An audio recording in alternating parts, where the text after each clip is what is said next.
I will turn it over to the International Institute of Minnesota. Welcome. All right. Have some slides. So all three of us are at the Institute. We each will kind of go through a portion because we each do very different things here. I'm happy to kind of answer questions as we go. Obviously at the end we can as well. So if you're not familiar with the Institute, we are just down the road on Como, just across from the fairgrounds. The white building is kind of across the Coliseum. We have been there for a little over 100 years. So we started in 1919. We've been doing all sorts of different activities to support new Americans since we started. And we will go through a little bit of kind of what we're doing right now. That's me, I'm the Director of Refugee Services at the Institute. And I like this slide because it shows a little bit very succinctly the impact I think that we help make in our communities. So looking back at last year, we have kind of this model of arrive, educate, employ, and thrive. My area, Refugee Services, is kind of what's encapsulated in the arrive section. We also have a lot of different opportunities for education, which then we'll talk a little bit about too, but we have English classes on site, lots of job training, professional development kinds of opportunities for new Americans. We have quite a bit of employment services that help people, again, with kind of job training and get into jobs that they can advance their careers in. And thriving, we have an immigration department as well that helps individuals adjust their status to legal permanent resident and citizenship. But I would also say everything we do collectively allows the people we work with to continue to thrive in our community. So as noted on the screen, we worked with over 5,700 people in 2024. So definitely meeting the needs.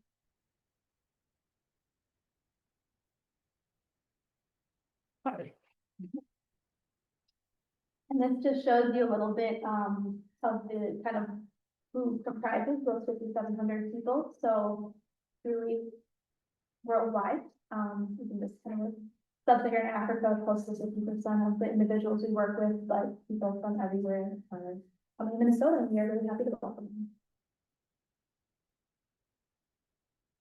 them. Like I said, we kind of have our programs broken down into 4 areas.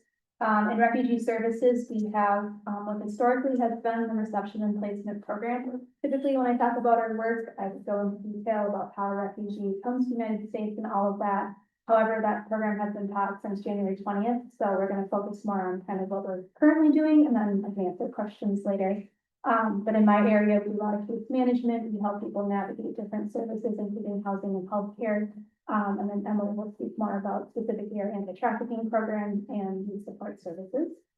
And then, as I mentioned before, in our education area, lots of different opportunities to support people at various points in their journey, whether that's English when they first arrive or college readiness later when they're ready to move into, advancing their education. In immigration, we have staff at the Institute who can help with family reunification, but primarily permanent residency and citizenship. And then, as I mentioned, our workforce development, we have lots of different pathways that help people advance their career. I put this kind of together recently just to kind of, in addition to kind of the statistical piece, why we really matter. When you look at why, this data is from the UN, about a year old now, but over 120 million people have been forcibly displaced, and of that, about 30 million are refugees, almost half of whom are minors. So, and I would say that probably that number has gone up a little bit since we last put this together. In addition to being, kind of a humanitarian response, our immigrants in our communities do help fill gaps in employment. And we also really, take the time to celebrate the contributions that these members of our community make to our communities, knowing that we all benefit when new Americans are welcomed well and supported when they first get here.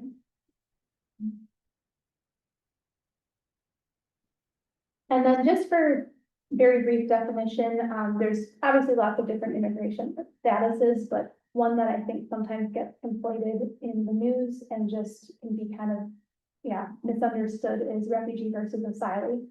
So a refugee is somebody who has been forced to flee their country either because they've experienced persecution or they have a well-founded fear of persecution.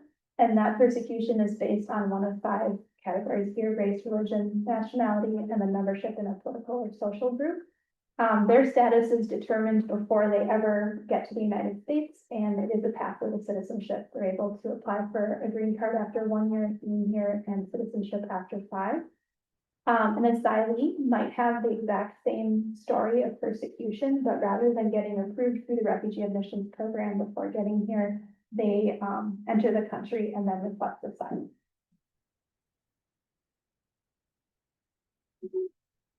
So very briefly, like I mentioned, there's been a tremendous amount of change in our services since January.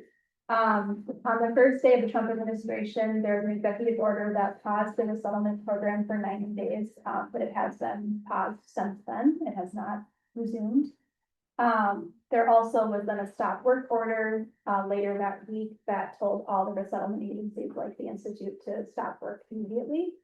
We were very lucky to have a lot of support from the community. So while there were months of us not getting paid for work done, we were able to provide services to families at like a particularly critical time. So really appreciate our community for stepping up and our teammates in our communications and development to help allow us to do that. Typically refugees are eligible for up to 3 months of case management. So our last family came January 17th, executive order was January 20th. So there are a lot of families that otherwise would not have gotten support. In February, the State Department canceled all the resettlement contracts with the national resettlement agencies. And just to know, any organization that does resettlement locally belongs to one of those networks nationally. We're the sub-grantee on that work. So even though the program was paused, that really ended it for the moment. In June, some of those contracts were reinstated. Our national networks was one of them. And the decision was also made that for Afghan SIVs, that's special immigrant visa holders, those are individuals who worked with our military during the Afghan war, were exempt from the pause of this program and could continue to travel if they have valid visas that are issued by the State Department. They have to self-fund their flights right now, or they have to rely on family members here to help them get here, but they are exempt from the travel ban and the executive order, and we have been able to help some families in that situation. There's multiple different court cases going on presently as well. Probably the most important one is Pasito v. Trump, which I believe was in Washington State.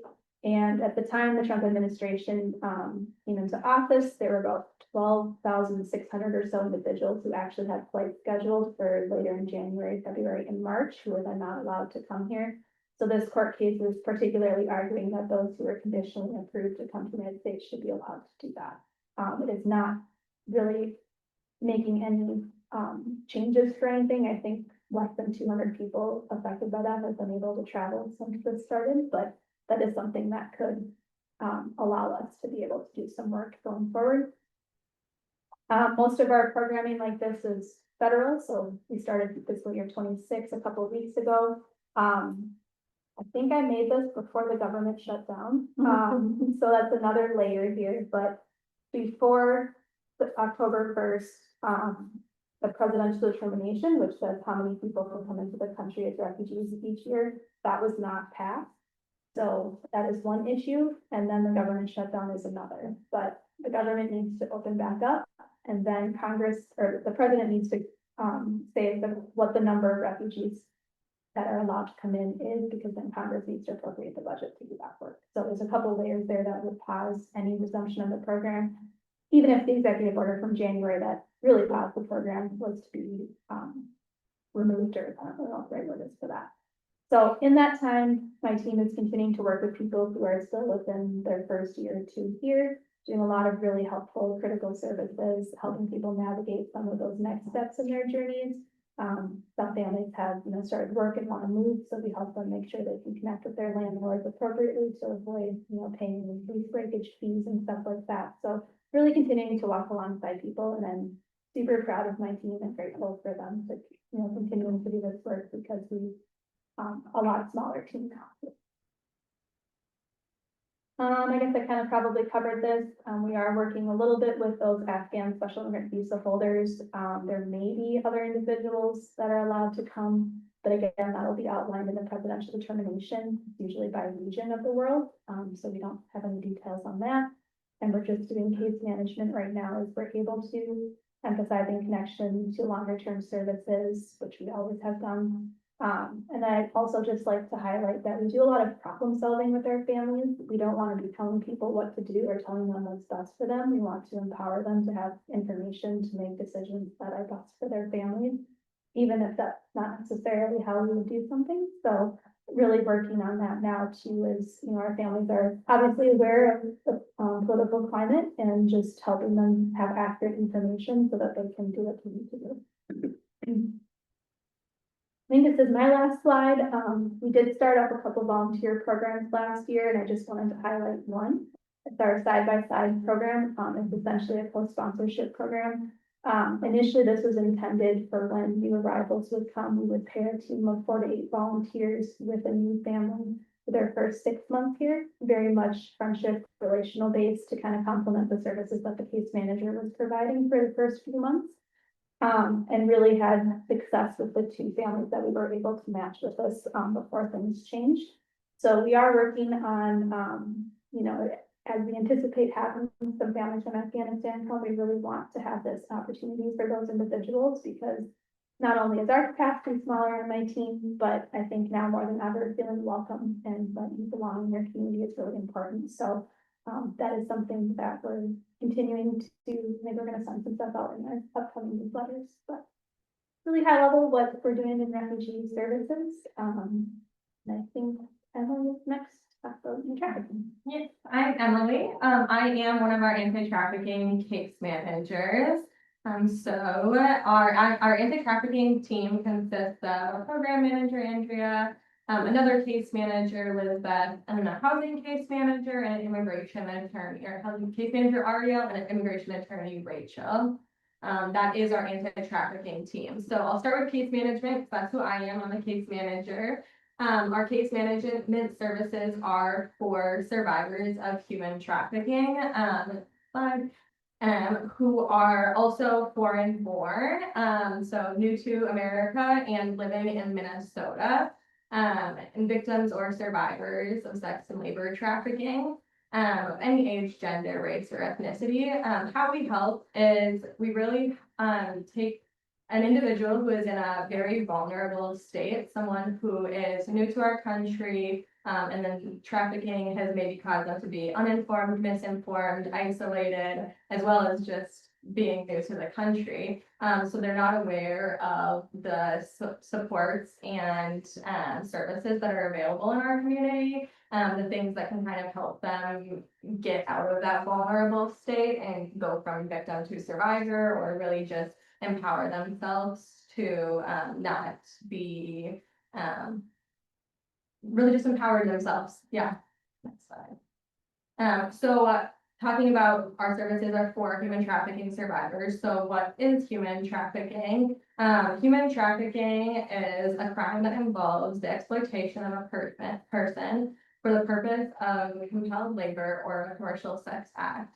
So I think human trafficking is kind of a term that is used a lot without people really understanding what it is or the complexities of the situation. It's not just someone driving by and grabbing someone in their car and then chaining them. I mean, it could be in some situations, but really it's that exploitation piece. It's that taking someone and exploiting them through misinformation, through force, fraud, or coercion, are a lot of those. So with a new immigrant who's not aware of their rights or their access to food or their access to immigration services, things like that, using that to your advantage to then exploit that person for labor or sex.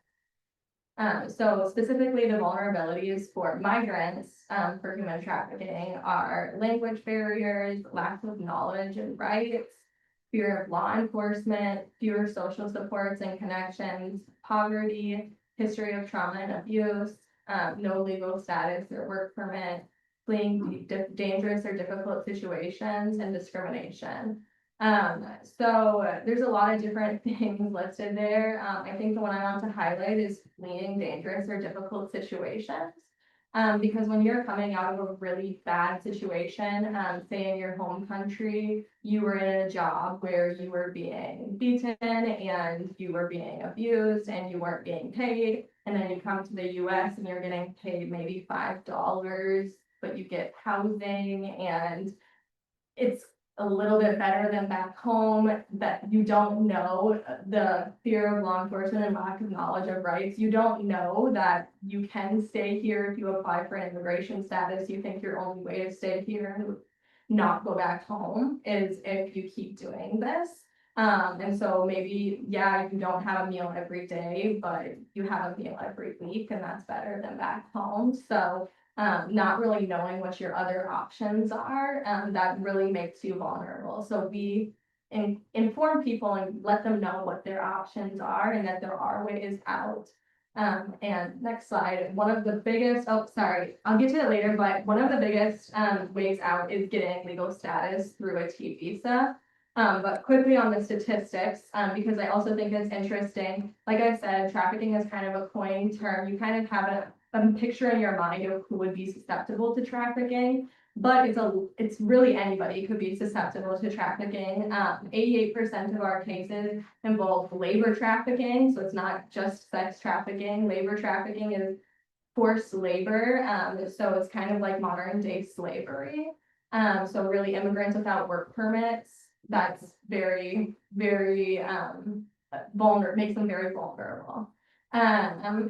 45% of our clients are male. So of our current clients, 40% are over 25 years old, 40% are between 18 and 25, and 10% are under 18. So again, I just think it's important to note that really it's not just a young girl, it can be anybody. And so like I've worked with clients that are older males, I've worked with young girls. It really can be anybody. It really depends on your vulnerabilities.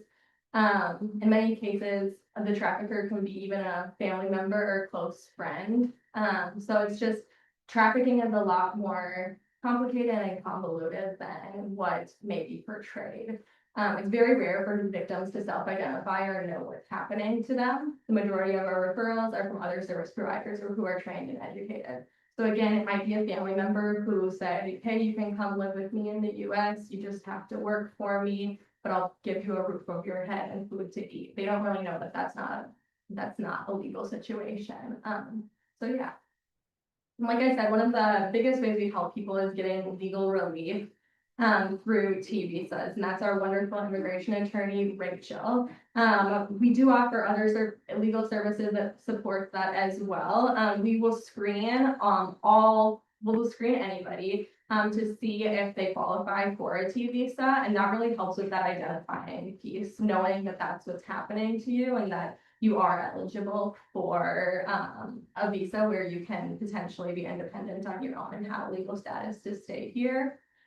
If they do qualify for those legal services, we will assist them in connecting with supportive services if we cannot provide them directly. And we will also assist in reporting to law enforcement if that's a step that they want to take. If they decide to go the route of a T visa, we have a lawyer who does some of our T visa applications when she has capacity. We also have a team that does work permits, and we help with deferred action. And then, as Michelle was saying, we have green cards and citizenship support as well. And that really just helps someone get on that road to independence. If you have a work permit, then your options for work are a lot bigger than just one.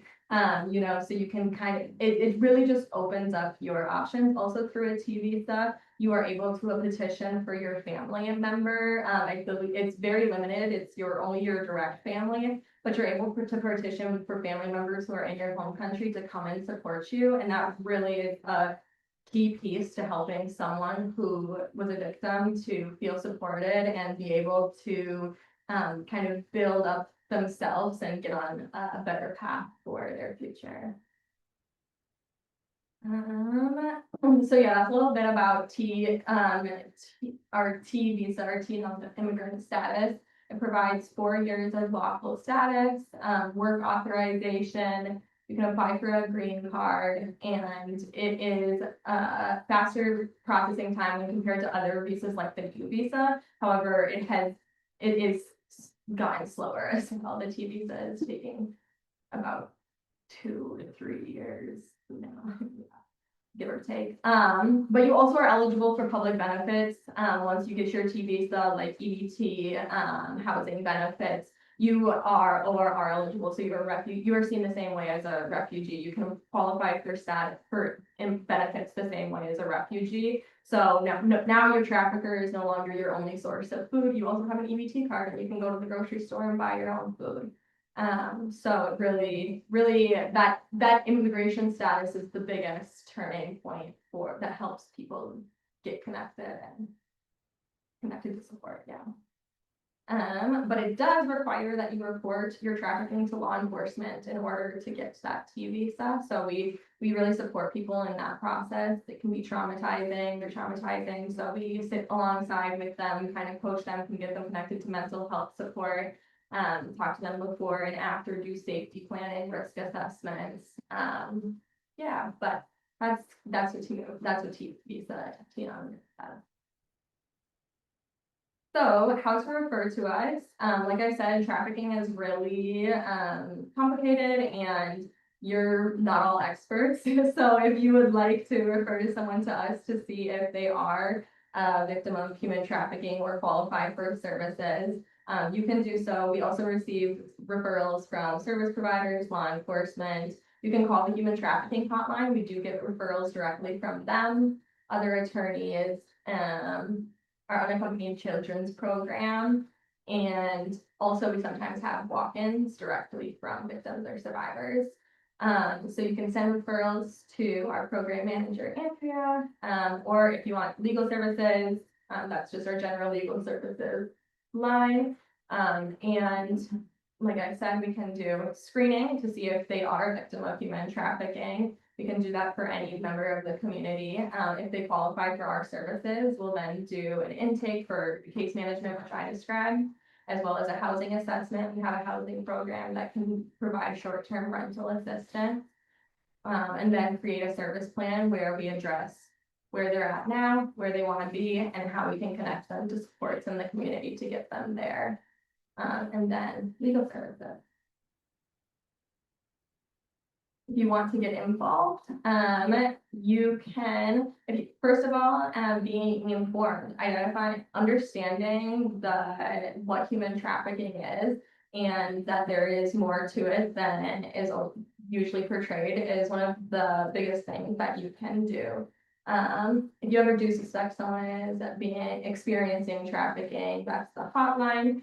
But also you can get involved by giving to the International Institute contributions from community support, our services. So it really does make a big difference. Being able to provide someone rental assistance for 3 months while they're getting connected to mental health support, applying for their visa, it really is make or break in the trajectory of their healing.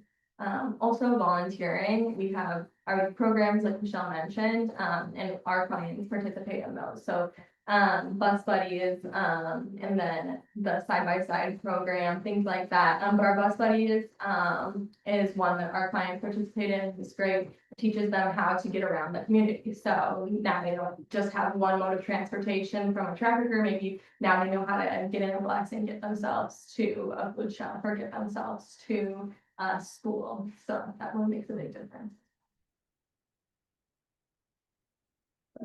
All right, up next, my name is Lynn Thompson. I'm the Hospitality and Business Careers Program Manager. I'm also an instructor for the Hospitality Pathway. Okay. So this is just a snapshot of our workforce development programs that we have at the International Institute. This is our fiscal year 24 numbers since our fiscal year 25 is coming out. And I would say it's increased in this past fiscal year. But we've served over 1,300 clients placed many of them in jobs right here in Ramsey County or in Hennepin, you know, other surrounding areas. Many of them have been their first job ever in the US. And they are filling in demand roles here in Minnesota, especially in our medical careers pathway. People are finding very huge increases in their wages through our programs. So a little bit more zoom out of immigrants in the workforce in Minnesota in general. So there's 1 in 12 Minnesotans and 1 in 9 workers in Minnesota are foreign born. And our labor growth is hugely accounted from foreign born people, especially in the last decade. And 56% of these have some college or 2 or 4 year degrees or higher. So I think that one's also very interesting because I think a lot of people who are working are underemployed and have a lot more education than their jobs are currently demanding of them. Next slide. So this is where those foreign-born workers are filling those gaps in Minnesota's workforce. So a lot in long-term care, manufacturing jobs, software developers, all over the state. So the immigrant population in Minnesota is 8.5%, and the population in Ramsey County is 15%. So they are outpacing the work participation, the labor participation. So foreign-born rate is 74% are in the workforce, and Minnesotan, native-born Minnesotans at 67% are in the workforce. So immigrants are coming, they're younger, they are working longer than native-born Americans, Minnesotans. So our pathways at the International Institute, we have 3.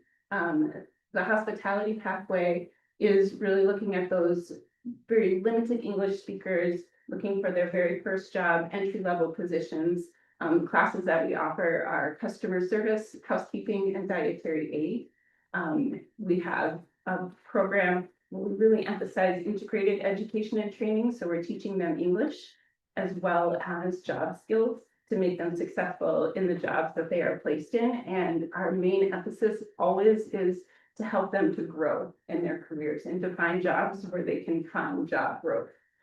So that they're not getting into jobs where they don't have to use their English at all, and then they get stuck in those jobs and they have no opportunity to increase their wages.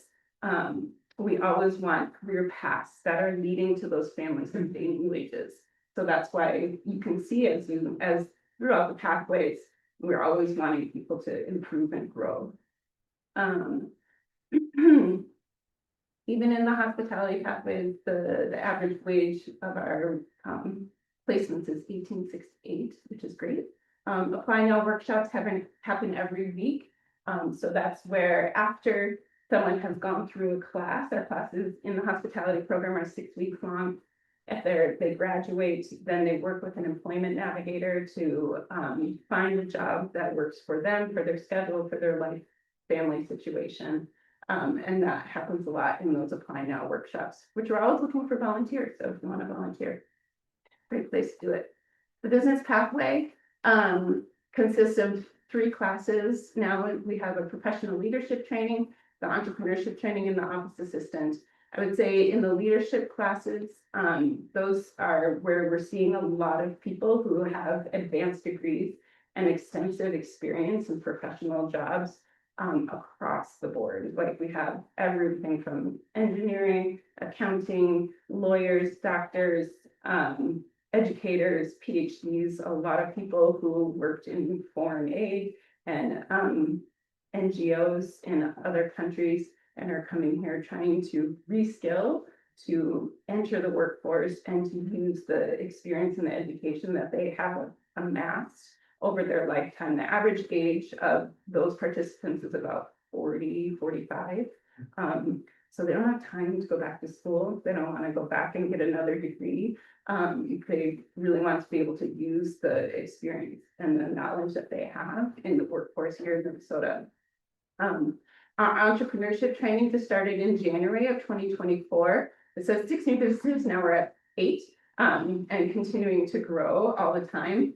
It's been a really exciting program to be a part of. Lots of people want to start businesses. They have great ideas. They have great initiative. They have great just willingness, and they're much more less risk averse than native Minnesotans, and so they're ready to throw everything into a new idea and business here in Minnesota. So that's been exciting. And then our medical career pathway, we have trained over 3,000 nursing assistants. So it's been a huge filler of the workforce shortage in nursing assistants in the medical pathway or in the medical careers here. And a great starting wage, but and it's been increasing, which is great. So those classes are continually starting new classes every month. We have an either 7-week or an 11-week nursing assistant training, and the typical nursing assistant training that anybody else would get would be probably like 750 hours. I think ours is about 1,300 hours of training that we give our students, because we are doing that integrated education and training and teaching them the English and the cultural skills that they need. The other thing I would say is that we're also, along with all of the English and the job skills that they're getting job readiness. So all of our participants are getting professional resumes. They're learning how to write cover letters. They're learning how to do interviews, how to answer those interview questions, and it helps them to be more successful in their job search after they are finished with the program. The medical career advancement is not a class that people take, but it's a support that we give to people who are in nursing or in medical college programs. And so we give them navigation, scholarship help, and job placement support as well. So this is just a great example.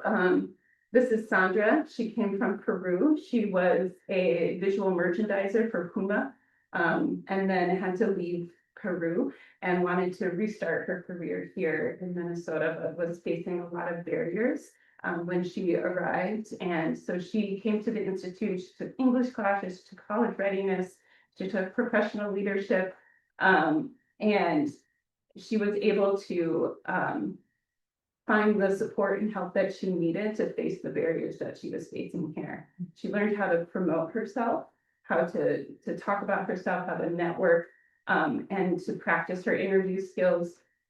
She learned how to write cover letters and professional resumes that companies here were going to look at. And then finally, her success was she was able to land her dream job as a senior stylist for Target Corporation. So she's been very successful in that. And then here's another great story. This is Svetlana from Ukraine and Manoj from Nepal. Svetlana came here probably 3 or 4 years ago now. She had a marketing business in Ukraine, and she brought that skill here. She was part of our entrepreneurship class and wanted to learn how to expand her marketing business here in Minnesota. Manoj came from Nepal and had connections there with the tea plantations and wanted to import tea.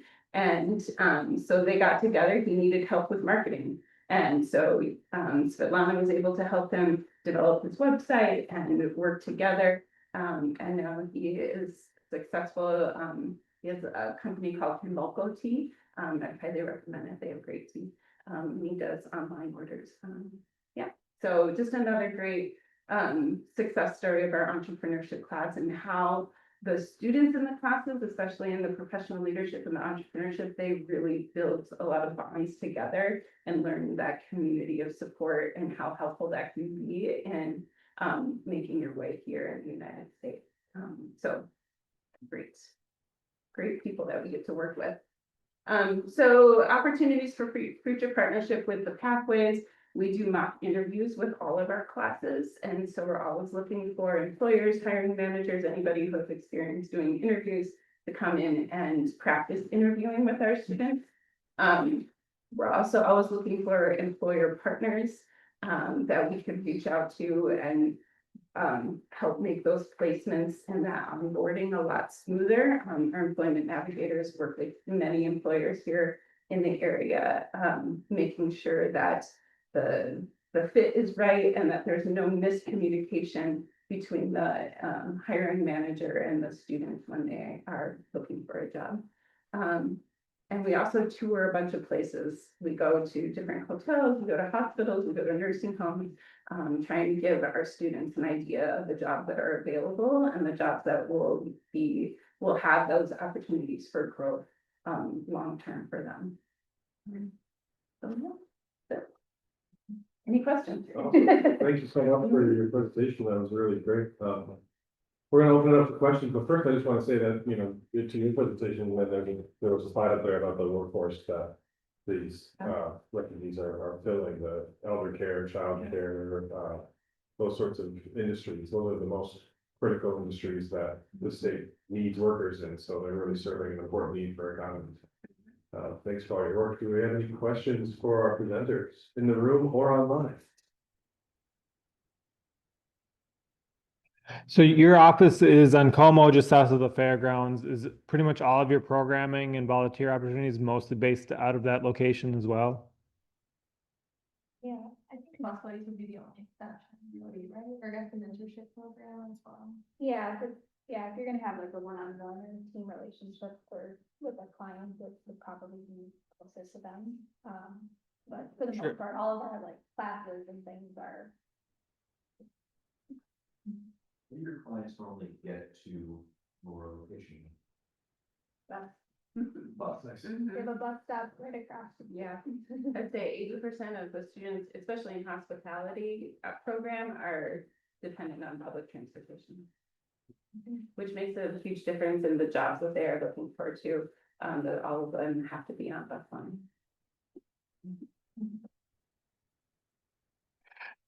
Do you have any relationship with the Job Corps up on Snelling? Not no.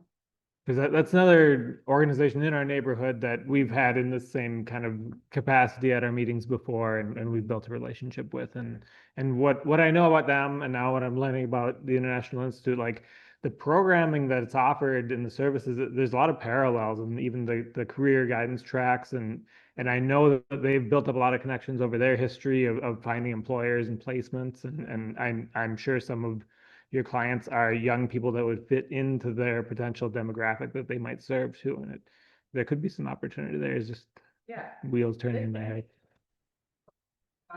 Yeah. Right. And I think even in the hospitality program, like there's a lot of our students are over 25. Sure. Mhm. And for trafficking crime, a lot of them don't qualify for court. That's also something that's kind of shifting right now. I'm not sure it's one of the things that's going through court to see, because before they had a certification like they would qualify for job, and that was one of the things that was trying to be stopped. I'm not sure where that came from. Yes, they're also facing their own federal cuts and threats and things, and Does your organization have much support or connections or relationships with the city and the county, and do you feel supported by those local governments and that sort of stuff? Yeah, I would say especially when, you know, we have brand new arrivals, I mean, the settlement really only works when everybody in this community kind of is doing their job with kind of a sensitivity for the people we're working with. So yeah, I would say Ramsey County with the commissioners and within the eligibility like public assistance programs, we have really good relationship with those individuals. And I think, you know, as an organization, we have a lot of partnerships more broadly. And I think like through the legislature, we get some direct appropriations, and we have a lobbyist who works with the government. yeah, and it's hard to tell exactly where our reach is as an organization and who might hear these services and have client referrals. But like our more visible audience that I see come to our meetings, especially in our events and on our board, are going to be the potential volunteers and donors. So like I try and read your newsletter every month, and we have a weekly newsletter that goes out to the neighborhood here. So I try and pull content from there. But if you're ever looking for volunteers for a specific program in need or a specific donation thing in need, I'm happy to share those. If you want to reach out directly, I can, not wait for the next newsletter, Any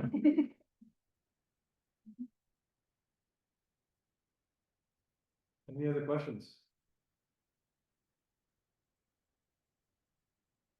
Seeing none, thank you so much for the presentation and sharing your insights. We really appreciate it.